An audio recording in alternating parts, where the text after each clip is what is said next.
At dawn, Akwaugo stood amid the sea of bodies and burned down what remained of the village.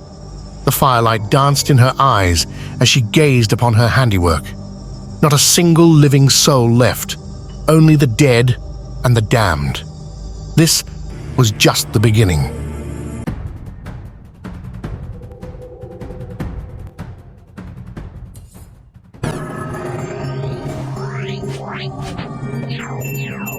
Akwaugo crouched silently in the underbrush, peering through the leaves at the thatched huts of Umudim village.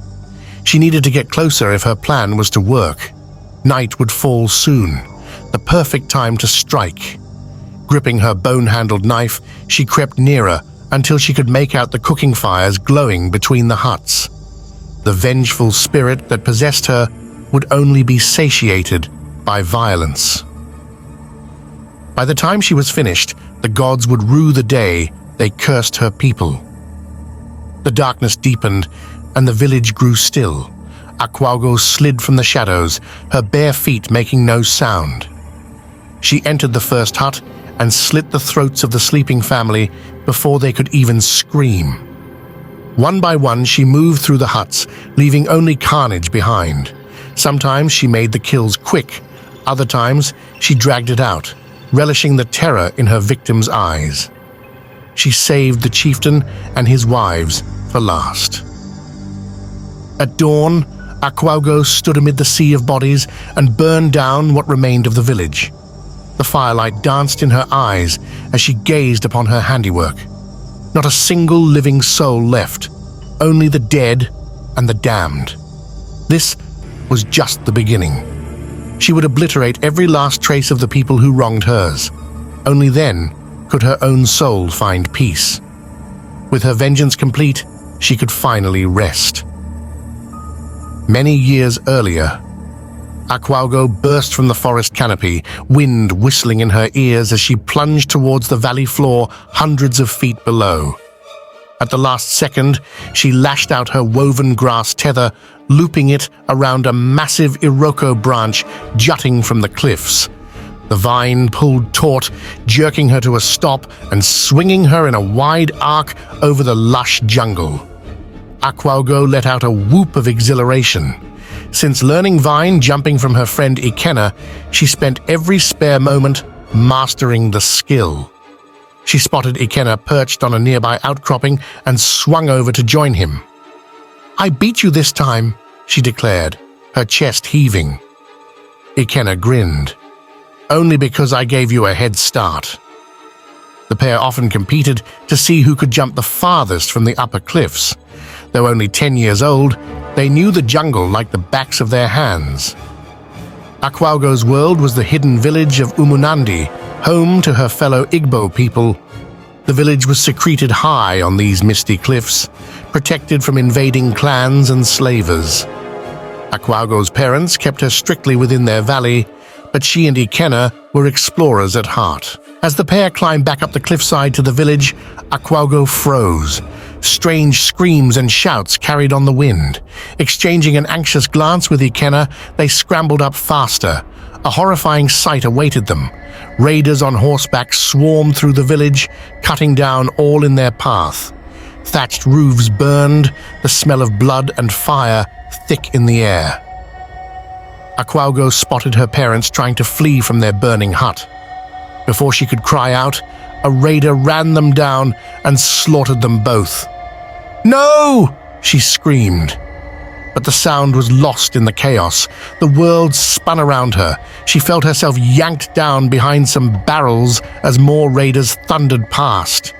Ikenna clutched her shoulders, eyes wide. "We have to run." "But my parents," she choked out. "They're gone. If we stay, we die too." Tears streamed down Akwaugo's face as Ikenna pulled her stumbling away from the village into the concealing jungle. She glanced back once to see the raiders hacking down the last of her people. Everything she ever knew went up in flames. That was the night innocence died in Akwaugo. When they were far enough, she and Ikenna collapsed in the shelter of some massive tree roots. They clung to each other, two lost souls in a suddenly hostile world. In the following days, they foraged fruit and raided birds' nests for eggs, avoiding all human contact. At night, Akwaugo would clench her parents' amulets, promising to avenge their deaths someday. After weeks of wandering, they came across an isolated hut. The old woman who lived there took the children in. She warned them of the simmering danger in these parts. Powerful clans battled for control of territories and trade routes. War was coming. Under the woman's care, Akwaugo and Ikenna grew stronger. Though she grieved her parents, Akwaugo's anger hardened her. She would let nothing soft remain inside. Ikenna became taciturn, his playful spirit dimmed. On her 19th summer, the old woman gave Akwaugo a pouch holding 10 sacred uli seeds. Plant one at each new moon, she instructed. They will give you access to ancient power, but all magic bears a cost. Akwaugo gazed at the pouch reverently. This was the beginning of her life's purpose. To avenge her slaughtered people, she would become someone else entirely, someone merciless and unstoppable. She and Ikenna forged twin curved machetes from ironwood. When the time came, they would be ready. Akwaugo curled on her side, shuddering in fever. The latest Yuli seed had brought intense visions of riding the tempest as a wind spirit. But that power came at a price. 3 days of sickness. Ikenna pressed a cool rag to her forehead. At 20, they were no longer gawky adolescents. Years of training had honed them into weapons, lean, quick, and deadly, but they had yet to mete out vengeance. The time was coming near.